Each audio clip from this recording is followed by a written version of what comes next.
अरबों खरबों में मुसलमान हैं जिन्होंने कलमा पढ़ा। आज औरतों की इज्जत रसूलुल्लाह सल्लल्लाहु अलैहि वसल्लम की वजह से है। आपको लगता है कोई मौलाना आपकी जनाजे की नमाज आपकी औलाद से बेहतर पढ़ा सकता है? उस फीलिंग के साथ पढ़ा सकता है? नहीं पढ़ा सकता है। हम आज की तारीख में जब रिश्ते ढूंढते हैं तो हमें खूबसूरती और पैसा ज़्यादा इंपॉर्टेंट है कि अल्लाह है, अल्लाह एक है और कोई शरीक नहीं है उसमें।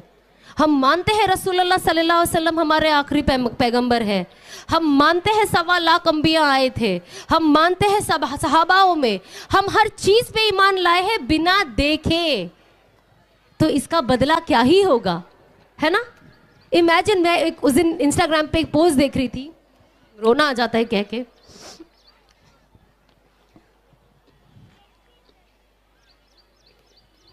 एक सवाल आया था कि रसूल अल्लाह सल्लल्लाहु अलैहि वसल्लम ने माँ खदीजा से पूछा कि खदीजा कौन यकीन करेगा मेरा? और आज देखिए अरबों खरबों में मुसलमान हैं जिन्होंने कलमा पढ़ा। और उस वक्त रसूल अल्लाह सल्लल्लाहु अलैहि वसल्लम अपनी बीवी से पूछते कि खदीजा कौन यकीन करेगा मेरा? हर वक्त या उम्मती या उम्मती या उम्मती, हर वक्त उम्मत की फिक्र। आज औरतों की इज्जत रसूलुल्लाह सल्लल्लाहु अलैहि वसल्लम की वजह से है। हाँ, क्या नहीं होता था वो ज़माने में? लड़कियों को जिंदा गाड़ दिया जाता था।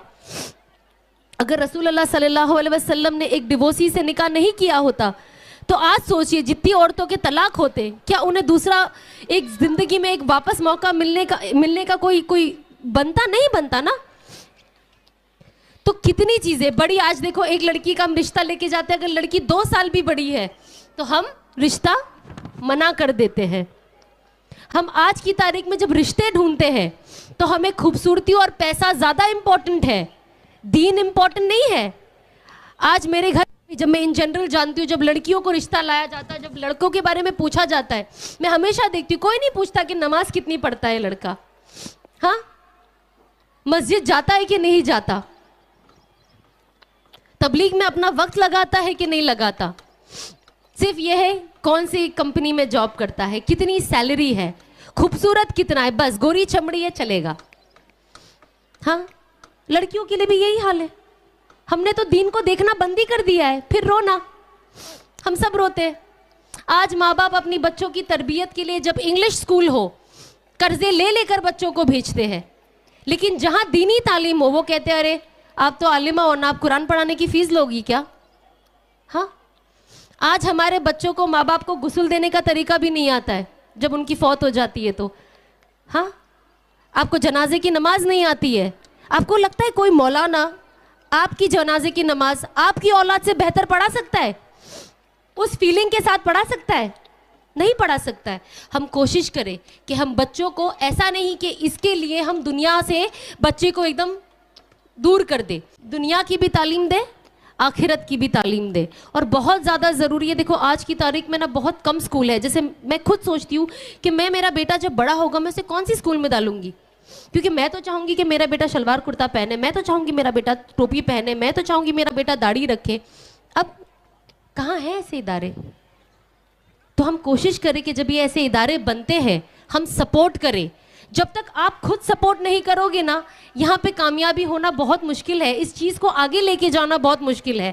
जब तक हम सब यहाँ पे जितने लोग बैठे हैं अपने बच्चों के लिए, अगर आप ऐसे इदारों को सपोर्ट नहीं करोगे तो आपके बच्चे फिर कौन से स्कूल में जाएंगे और क्या सीखेंगे ये आप खुद फैसला करें।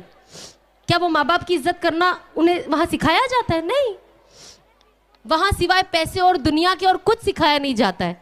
तो हम कोशिश करें कि हम ऐसे इदारों में जो यहाँ इतनी मेहनत की जा रही है हम वहाँ पे उन्हें सपोर्ट करें। हम जान से भी सपोर्ट करें, माल से भी सपोर्ट करें, ताकि यहाँ पे अच्छे टीचर्स आए, आपके बच्चों को आला से आला तालीम मिले। और जब तालीम मिलेगी तो बच्चा आपकी दुनिया की भी तालीम हासिल करेगा और एक शरीयत के लाइन में भी रहेगा। तो बस आप कोशिश करें ये सब। मैं तो आपसे बस दरख्वास्त ही कर सकती हूँ क्योंकि एक फ़िक्र है और वो फ़िक्र ही मुझे यहाँ लाई है आज मेरे घर से, वरना हर इंसान तो नफ्सा नफ्सी में ही है ना। ये एक चीज़ कहना चाहूँगी,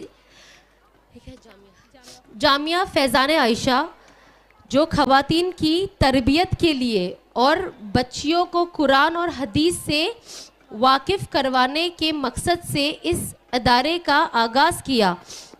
अल्हम्दुलिल्लाह आज 9 ब्रांचेस पूरे मुंबई में कायम है, जिसमें 700 से 800 बच्चियाँ ज़ेरे तालीम है अल्हम्दुलिल्लाह।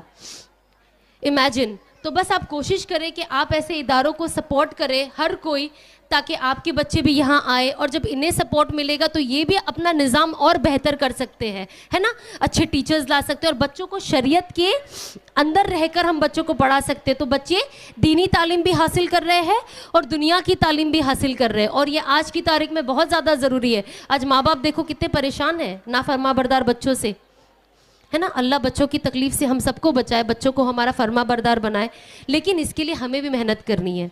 घर का माहौल बनाना ज़रूरी है। बच्चे को कोई एक चीज़ करे तो लेट गो, नहीं बच्चा है बच्चा है बच्चा है बच्चा है मत करे, ये बहुत असर करता है, बच्चा ये असर लेता है। तो अब बच्चों के लिए घर में भी वो माहौल बनाए। नमाज है तो नमाज के लिए खड़ा करे, नहीं बेटा पहले नमाज पढ़ो, पढ़ भी रहे हो, एग्ज़ाम भी है, कुछ भी है, नमाज का वक्त हो गया, नमाज पढ़ो। अभी अजान में क्या हुआ, सबसे पहला क्या कहा गया, हय्या अलल सलाह, है ना। उसके बाद हय्या अलल फलाह, कि आओ नमाज की तरफ, आओ नमाज की तरफ। फिर कहा गया आओ कामयाबी की तरफ। इससे हमें क्या पता चलता है, नमाज के साथ ही कामयाबी है, नमाज के बिना कोई कामयाबी नहीं। तो बस हम कोशिश करें, और आप सब मुझे अपनी दुआओं में याद रखें। अगर मुझसे कोई गलती हो गई हो तो मुझे माफ़ करें, और आप सब भी मेरी दुआओं में हो तो आप भी मुझे अपनी खुसूसी दुआओं में याद रखें। अस्सलाम वालेकुम।